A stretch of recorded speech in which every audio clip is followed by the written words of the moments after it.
that this fight to make sure women are able to take their place at the table, to self-determine, to chart your own course in life, to decide who you are and what you want to be, and find your dreams and follow them. For women, it's always been a little bit harder, and what the Supreme Court did last week certainly makes it a little bit harder still. But we are going to get even. And just because there are 9 justices, who, by the way, have their own wonderful buffer zone when they go into court every day, they have a pretty big buffer zone. They don't want to hear protesters when they go to work or they go to do their listening to arguments. But just because they decided last week a decision, 2 decisions, it doesn't mean that they have the final word. We have the final word, and Massachusetts will get even.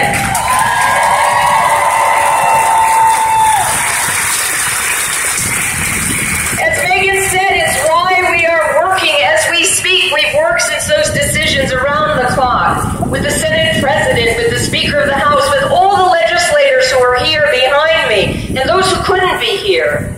Those and the governor who has said we are going to fix this. We are going to make sure that women in Massachusetts have access to contraception, and if that contraception fails for some reason, you will have access to choice. And we are committed to that in pro-choice Massachusetts.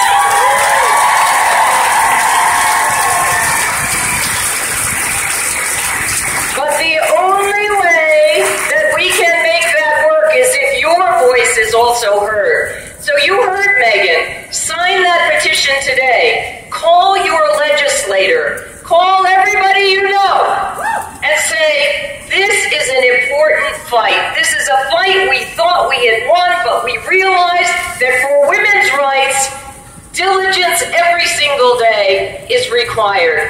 And we will be diligent until we get these bills passed. We need your help. We need your voice. And when women like you are today, and with the men who love us who are here today also, speak together,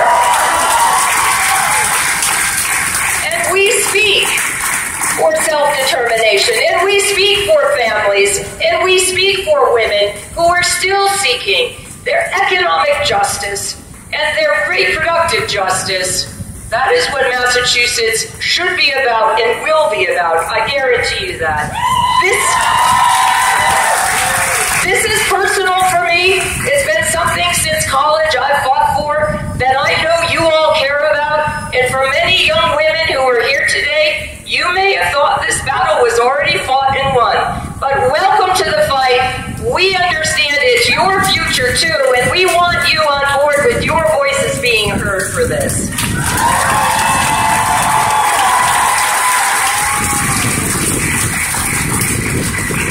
And so you've got a lot of folks who are angry, and rightfully so. But we will have the last word here. We will work every day at the clinics, in the legislature, on the plaza if we need to make sure that your voice and our voices are heard, that Massachusetts is pro-choice, and we will continue to be pro-choice with your help. Thanks very much, everybody.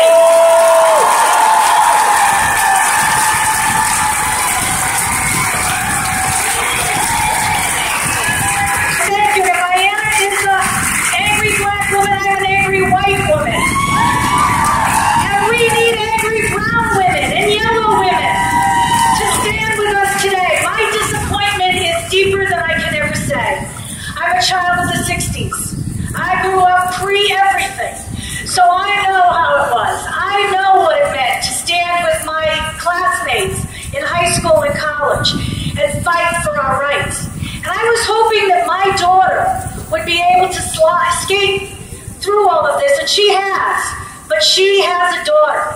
I have 2 granddaughters who I have to take up this fight for. It's not good enough to have some things. We have to have equal access to everything.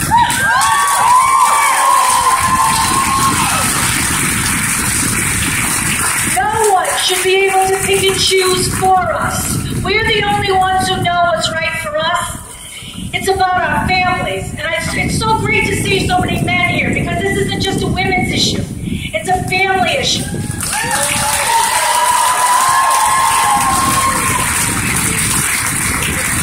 I'm very proud to stand with my legislative colleagues, with the Attorney General, with the Governor, with the Speaker, who has promised that this will be taken up before we recess on July 31st.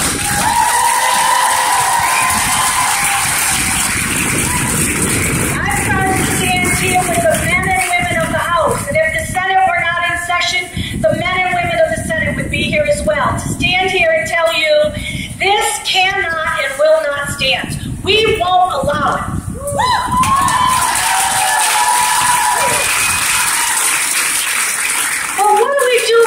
What do we do to these people who are trying to limit our access? I say, boycott Hobby Lobby! And not just here in Massachusetts, and not just one day. Let's boycott them all over the country. Bring women together. We've got national organizations here who can help us do that.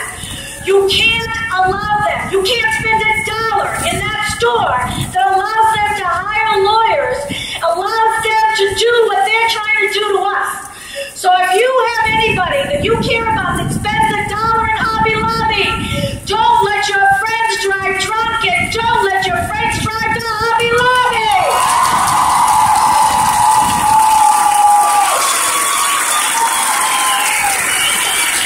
We have to hit these corporations where they feel it the most, in their pocketbooks. We have to stand up to them and say, we don't need you, we don't want you. We are with ourselves, we are with other women, and we are all going to stand with you and make sure that there's a new law on the books in Massachusetts to stop the bullying, and that's what it is, bullying of women, to stop the harassment of women, and to stop the harassment nationwide of women.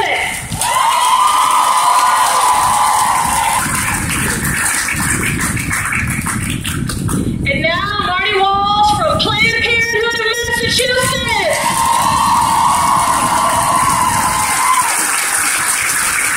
Thank you. On behalf of the patients and the staff of Planned Parenthood League of Massachusetts, thank you for being here, and shout so they can hear you all the way out in Alston and our health center in Commonwealth Avenue. Let us know you're here. Let them know you are standing with us, and I can't tell you how important that is. The Supreme Court has betrayed the women of Massachusetts and the women of this country, and we will not stand by and let them have the final word. We, the men and the women of Massachusetts, are going to have the final word about our health care, and you are going to make sure that happens. So thank you so much. We know we have the people of Massachusetts on our side, and we are going to get a law through this legislature. We have unbelievable support here. We have unbelievable support up at the State House, and you are going to help us make sure that is signed into law, and we are going to have better protections for our patients. Because right now, the protesters are winning. Right now, the protesters are depriving women of health care. They're chasing our patients and our staff down the sidewalk, screaming at them. They're chasing our patients into the street as our patients run to get away from them. Not exactly the quiet counseling the Supreme Court thinks they're doing. They're shouting, they're screaming, they're in our faces, and we are not going to take it. We are going to right this wrong.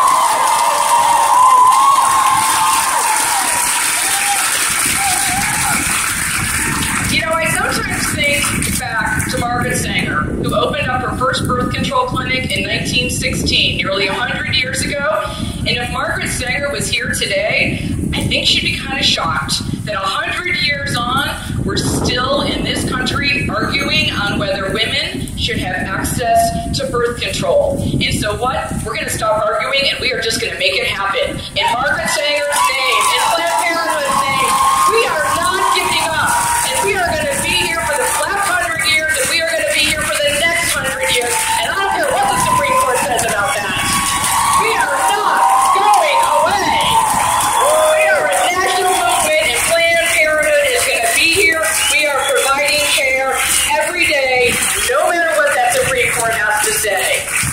And if it takes me channeling Margaret Sanger for the next 100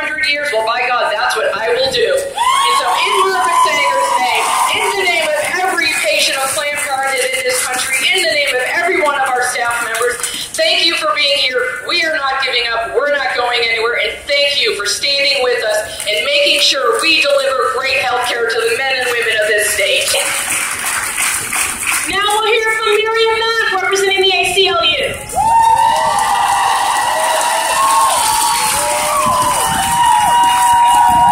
Good afternoon. My name is Miriam Mack, and I work at the American Civil Liberties Union of Massachusetts. We at the ACLU champion freedom of speech, the freedom of religion, and women's rights.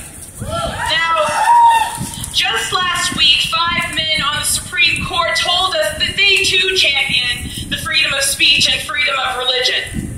But to that I say, not so.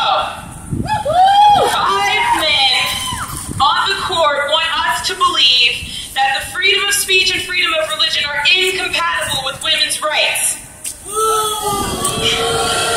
They want us to believe that these freedoms are about imposing your will upon others and depriving women of our rights as full citizens. We at the ACLU wholly reject this. This is not what the freedom of speech and the freedom of religion look like. We refuse to accept that women must be reduced to second-class citizens in order to protect these freedoms. We deserve better, and we must demand better. We must stop waiting for 5 men on the court to recognize our personhood. We will not put our faith in the hands of those who put the rights of corporations before the rights of women. We will not seek justice from a court that time and time again refuses to recognize our right to equal and meaningful protection under the laws. Our right to control our bodies and have access to reproductive health care is in harmony, not at odds, with the freedom of speech and the freedom of religion. Now, let me be clear that this is not just about access. 5 men on the Supreme Court have made it their mission to reduce us to second-class citizens, not just through our bodies, but also through our ability to participate equally in the labor market. Just last week, there was a third decision. In Harris v. Quinn, the court further limited the right of low-wage home health care workers to organize. The majority of these women are poor women of color. This makes it more difficult for these women to demand equal treatment in the workplace and to provide for themselves and their families. So, I say again, we cannot be silent about our use of contraception. We cannot be silent about seeking abortions. And we shall not be silent about our right to participate equally in the labor market. We will no longer be shamed about exercising and demanding our fundamental civil rights. So here's what we can do. We must come together and demand that the laws already on the books, like the federal and state access to clinic laws and our own emergency contraception laws, be enforced vigorously.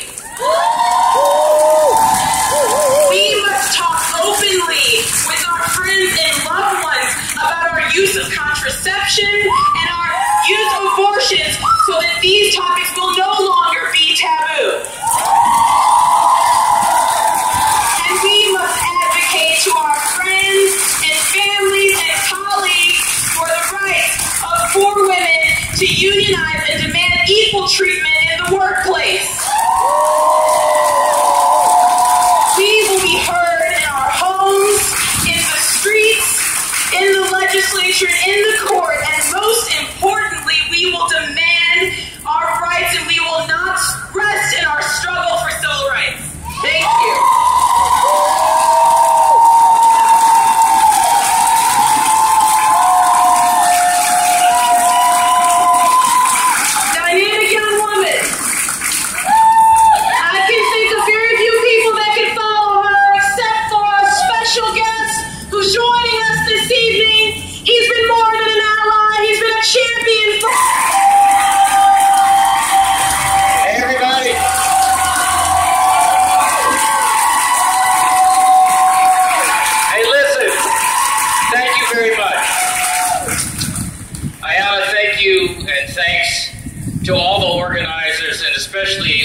coming out today, for caring about this issue, for caring about each other, your neighbors, your family members, your mothers and sisters, my daughters. Thank you for caring about them. I just wanted to come by and tell you not to be discouraged. Don't be discouraged. That will be a hard message for some of you to hear right now. It's hard to quite process, for me certainly, maybe for some of you, that somebody's right of